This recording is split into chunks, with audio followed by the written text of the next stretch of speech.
I never thought the day would come when I would have the courage to let out something I have carried inside me since before my marriage. It feels strange to say this, but there has always been a part of me I chose to hide, a memory I tried to bury because I believed that time, love, and life beside another person would be enough to erase it. But that's not how it happened. The silence, instead of easing the weight, only grew heavier inside me. For years, I lived with the feeling of being divided between what I was living and what I was keeping locked away, until the secret became unbearable. Each day, I looked at him, my husband, and felt that I was betraying him not with actions, but with thoughts, with memories I could not tear out of my heart. I felt guilty, confused, but also trapped in a web of emotions I couldn't control. When you love someone, you believe that being by their side is enough to make you whole, but I discovered that it wasn't like that. Life showed me that it's not enough to simply keep quiet and try to be strong. I tried and I failed. The day I decided to speak changed everything. There was no turning back, no repair, no way to soften the impact. The words escaped as if they weren't mine, but belonged to a part of me that was crying out for freedom. And in that moment, I saw the world I knew collapse right in front of my eyes. If I share this story today, it's not because I'm proud of it, but because I learned that certain truths have the power to completely transform a life, for better or for worse. And I want to share with you this path of pain, loss, but also of discovery. Because maybe, deep down, each of us carries something we have never had the courage to confess. If you want to walk with me until the end of this story, I invite you to subscribe to the channel and leave a like now so you don't miss anything, and so you can help me keep sharing these memories that so often weigh on the heart. When I finally opened my mouth and let the words escape, I felt as if the air around me turned heavy, almost suffocating. My heart pounded so hard I thought he could hear it before he even understood what I had said. "I still think about him," I whispered, barely realizing I had spoken out loud. My husband froze, his eyes widening as if the ground beneath him had just given way. He stared at me, searching my face for some sign that it was a cruel joke, some twisted attempt at drama. But all he found was my trembling silence, and that silence was louder than any scream. He asked me to repeat it, his voice cracked and hollow, and when I did, it was like striking a match in a room filled with gasoline. He staggered back, his hand pressed to his chest, as if he were struggling to breathe. I could see the disbelief draining every ounce of color from his skin. His eyes turned glassy, and for a moment, I truly thought he might faint right there in front of me. That was the weight of my confession. It didn't just wound him, it nearly broke his body. I wanted to explain, to say that it wasn't about betrayal in the physical sense, that I hadn't sought out another man, that it was about feelings I never managed to bury. But the more I tried to shape words, the more his rage grew. He shook his head violently, pacing the room, muttering to himself as though trying to erase my words from his mind. Then he turned to me with a face I had never seen before, disgust, fury, and sorrow all mixed into one. "So, all this time, you were living here with me while dreaming of someone else?" he spat. I couldn't even answer. My throat felt paralyzed. He shouted, asking how long, asking if I had ever loved him at all, asking questions I didn't know how to answer without cutting him deeper. And in the silence that followed, I could feel the foundation of my life crumbling. Sometimes I wonder, what would you do if you were in my place? Would you have kept it inside forever, swallowing that secret until it devoured you from within? Or would you have confessed, even knowing it could destroy everything? If you feel like sharing, leave a comment telling me what you think, because maybe your words could help me understand whether I was selfish or simply human. My husband's hands trembled as he pointed to the door, his voice breaking as he told me to get out of his sight. He didn't want explanations. He didn't want to hear another word from me. "Go find him," he said, his voice dripping with bitterness. "If he's the one in your heart, then go live in the ruins you've built for yourself." His words were knives, cutting deeper than I imagined possible. I tried to reach for him, to touch his arm, but he pulled away as though my skin burned his.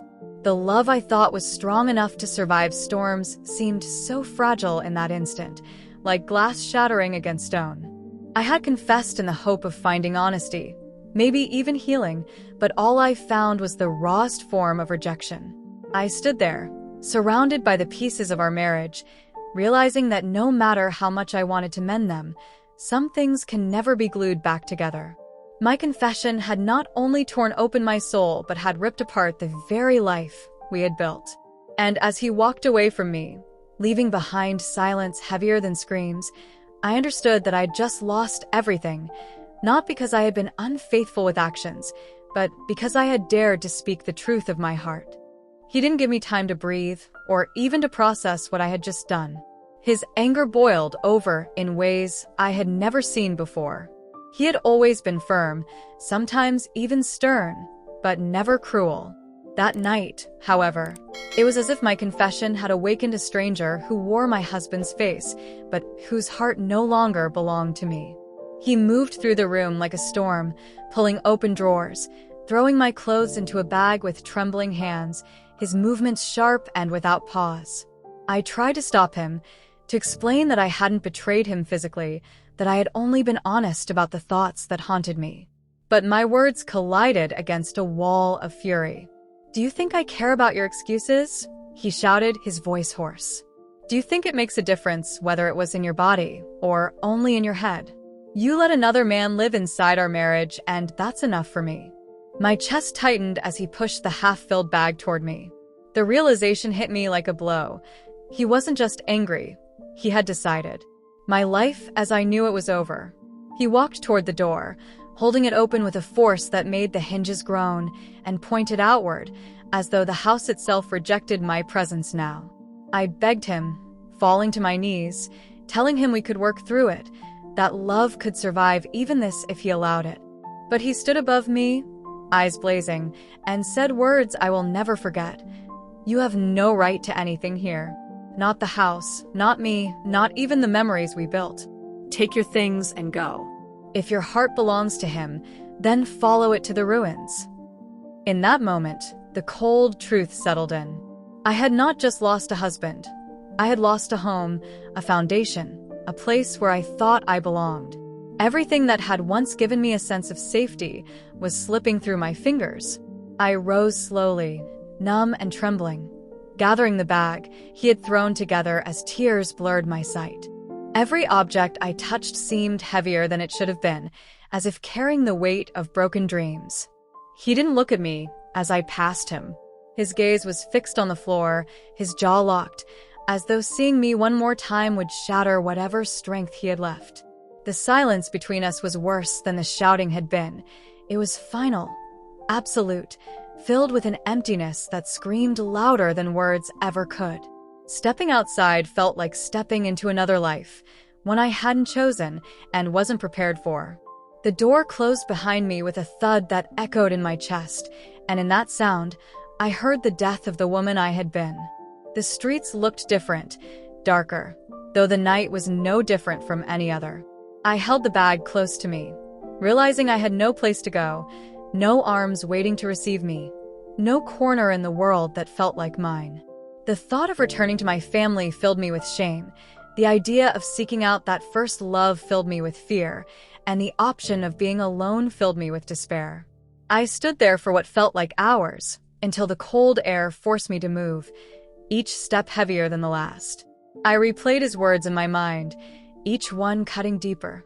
No right to anything here. They echoed like a curse, stripping me of dignity, of belonging, of any hope for reconciliation.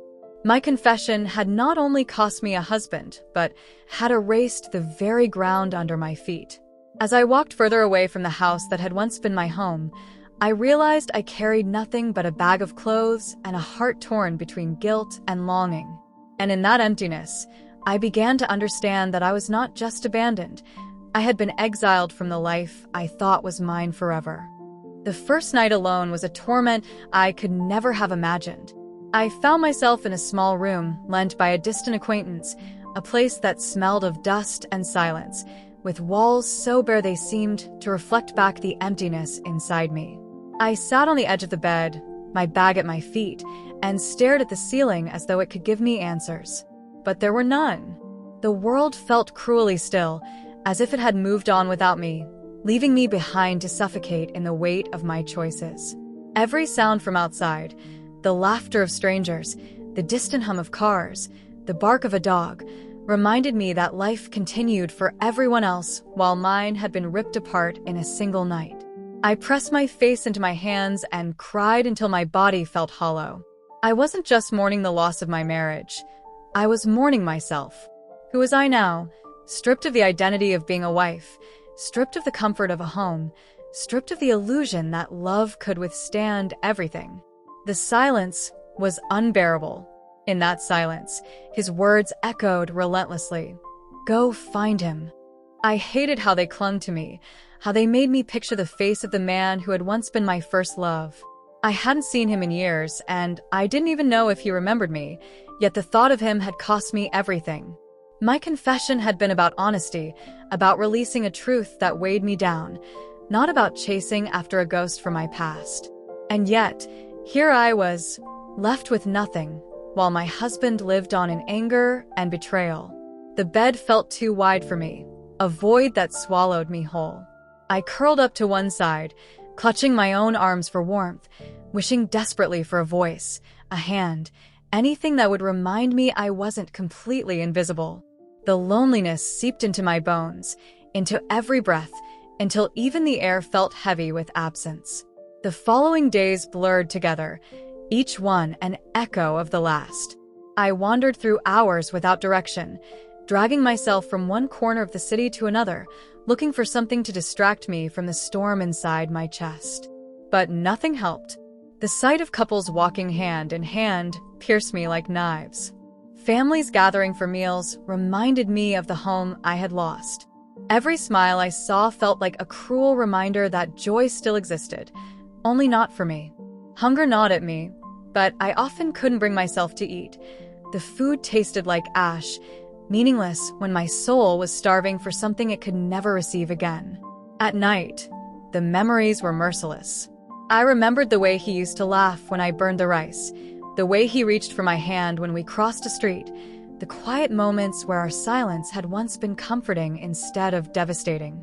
I remembered lying beside him, believing I was safe, and now I couldn't even close my eyes without feeling the ghost of that comfort mocking me. Loneliness isn't just the absence of people. It is the absence of belonging, the absence of being seen, the absence of being held by someone who knows your scars and still chooses to stay. I had thrown myself into that emptiness with my confession, but I hadn't realized how vast and merciless it would be. Some nights I wondered if he thought of me at all, if he lay awake as I did, fighting with anger, betrayal, and the haunting weight of love that had been poisoned. And then there were nights when I hoped he didn't think of me, because the image of his face twisted in pain was almost unbearable to carry. I tried to write letters I would never send, pouring out the words I wished I had said before it was too late, but the paper always ended up crumpled and stained with tears. I walked through the streets like a shadow, feeling unseen, feeling forgotten, and yet inside me the storm raged louder than ever. That is the cruelty of loneliness. It makes the world deaf to your cries while amplifying every whisper of regret in your own mind. I was haunted not just by what I had lost, but by the realization that I had chosen it in a way, that my honesty had been the weapon that cut my own heart out. Yet even in the thick of that despair, I felt the faint stirrings of something else, the painful, reluctant awareness that I could not stay in this abyss forever. The nights stretched endlessly, but dawn always came, reminding me that time moved whether I wanted it to or not. I didn't yet know how to move with it, but I knew I would eventually have to. For now, though, I let the loneliness wash over me, consuming every fragment of who I had been, stripping me raw until nothing remained but the truth I could no longer hide and the silence that refused to let me forget. Memories have a cruel way of creeping back into your mind when you are at your weakest. In the middle of sleepless nights, when the silence became unbearable, his face would return to me as if it had been carved into the walls of my memory. My first love, the boy who once made my world feel vast and alive. I remembered the way his hand felt in mine, the awkward, innocent way he spoke of dreams he was certain we would live together, the sparkle in his eyes when he looked at me as though I was the only person that mattered. I had carried those fragments of the past silently, thinking they were only echoes, harmless shadows that would fade as I built a new life. But they never faded. They lingered in the corners of my heart, waiting, and when my marriage collapsed, they surged forward like a tide that couldn't be held back anymore. I remembered the first time we kissed, the nervous laugh we shared afterward, the way my heart raced with a purity I had never felt again. There was something untainted about that love, something that existed before the weight of responsibilities, disappointments, and betrayal. Maybe that's why it haunted me so deeply. It reminded me of who I used to be, of a time when I believed in forever without doubt. I wasn't blind to reality. I knew years had passed, and that the man he might be now was surely different from the boy I once adored. Still, the memories clung to me as if no time had passed at all. I replayed conversations we had, promises we made, even the way his voice softened when he spoke my name. It felt cruel that something so distant could still hold so much power over me, but in my solitude, those memories became both a comfort and a curse. I found myself asking questions I couldn't answer. Had he thought of me after we parted? Did he ever regret letting me go? Did he still carry some piece of me as I carried him? Or had I been erased from his life the moment we stepped onto different paths? These questions gnawed at me, creating a hunger I couldn't satisfy. My mind twisted the past into something almost mythic, a sanctuary I could escape to when the present was unbearable. Yet each time I leaned into those memories, guilt washed over me. I thought of my husband's face when I confessed, of the pain etched into his features, and I realized how dangerous these ghosts were. My past love had stolen my present happiness, and now it was stealing the little peace I might have found in solitude. Sometimes I wondered if my confession had been less about honesty and more about longing for a version of myself that no longer existed. That young girl who laughed under the summer sun, who believed that love was eternal and simple.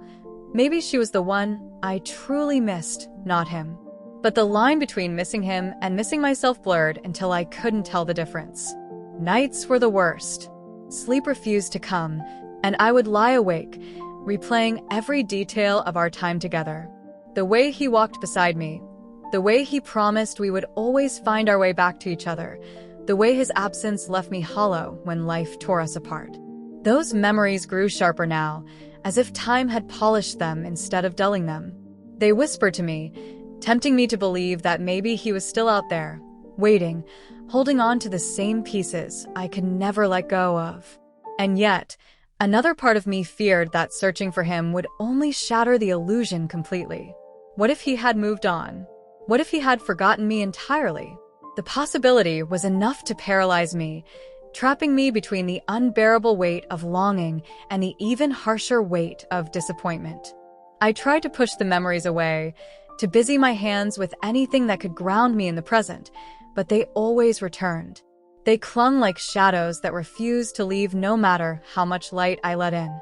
And so I lived between two worlds, one where I mourned the loss of my husband and the life I destroyed with my confession, and another where I chased the ghost of a love that might never have truly belonged to me in the first place.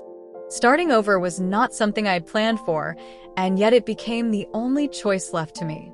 The world outside did not pause for my heartbreak. Bills still needed to be paid, meals still needed to be found, and each day demanded that I put one foot in front of the other, no matter how heavy they felt. At first, I felt paralyzed. I would sit on the edge of a borrowed bed, staring at my hands, wondering how they could build a life again when they had already let everything slip away. But hunger and necessity are relentless teachers, and slowly, almost unwillingly, I began to move. I searched for work wherever I could, taking small jobs that barely kept me afloat. Cleaning, running errands, sometimes watching over children for people who barely looked at me, all became part of my new routine. Each task felt like a reminder of how far I had fallen from the life I once knew. I used to cook dinners in my own kitchen. I used to fold laundry knowing it belonged to a family I was helping to hold together. Now, I scrubbed floors that were not mine. I carried groceries to homes where laughter filled the rooms while silence awaited me when I returned to the tiny space I occupied. Shame weighed on me almost as heavily as the exhaustion in my body. People whispered, their eyes sharp with curiosity and judgment, asking quietly why my husband had abandoned me.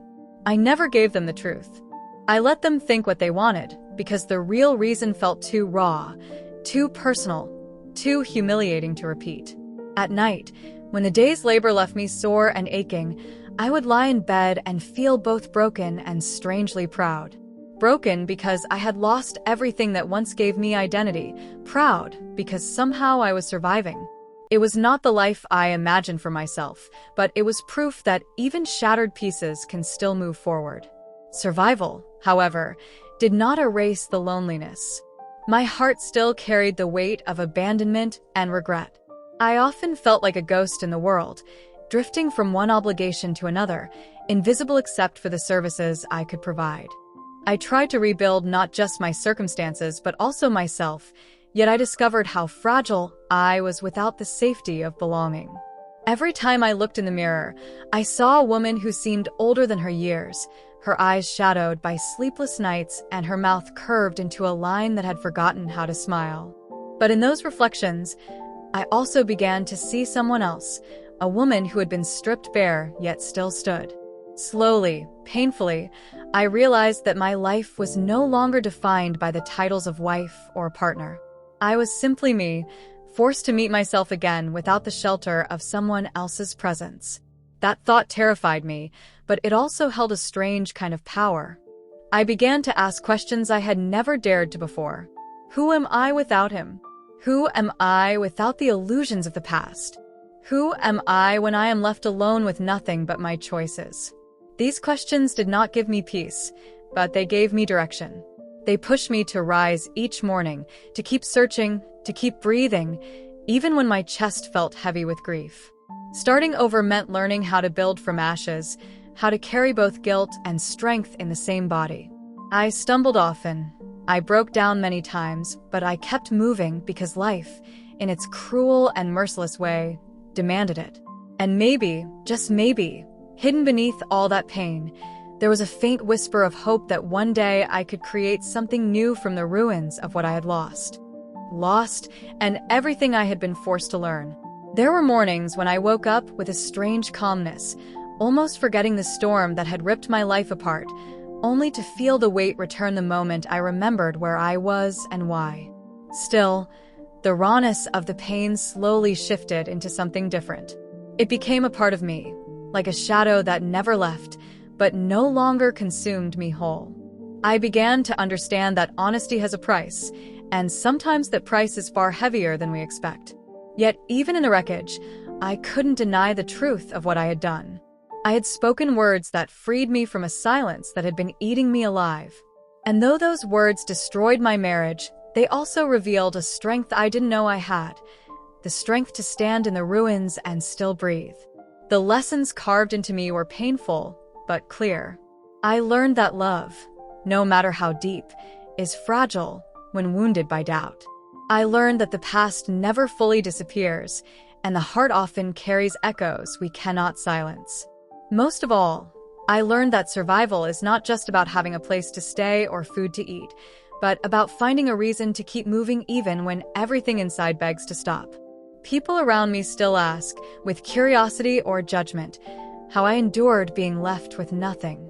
I rarely give details because the truth is too tangled, too heavy for simple explanations. But inside, I know the answer. I endured because I had no choice. Life does not pause for heartbreak, and so I followed the days as they unfolded, step by step, until they led me here, to a version of myself that is different from the woman I once was. She is more tired, perhaps, but also more aware, more awake to the fragility and strength of the human heart. Sometimes, late at night, I still think of both men, the one who left me broken with his fury, and the one whose memory haunted me long enough to cost me everything. I do not know if I truly loved one more than the other, or if I was simply lost between the person I used to be and the person I was becoming.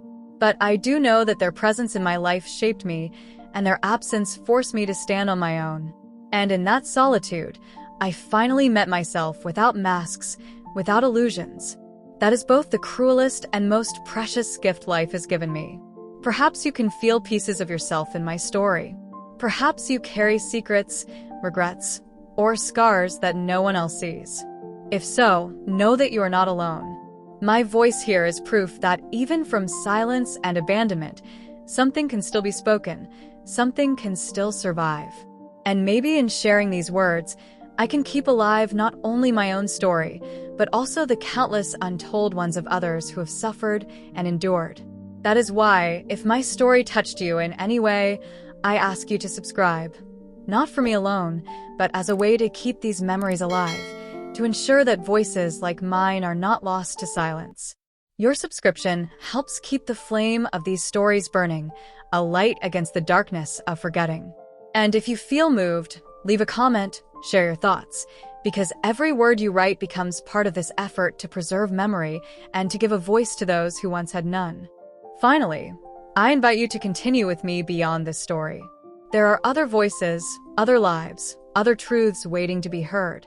You will find them in the playlist linked in the description and in the comments I have fixed below. Let this not be an ending, but a continuation, a journey through the memories of those who lived, suffered, and still have something to teach us all.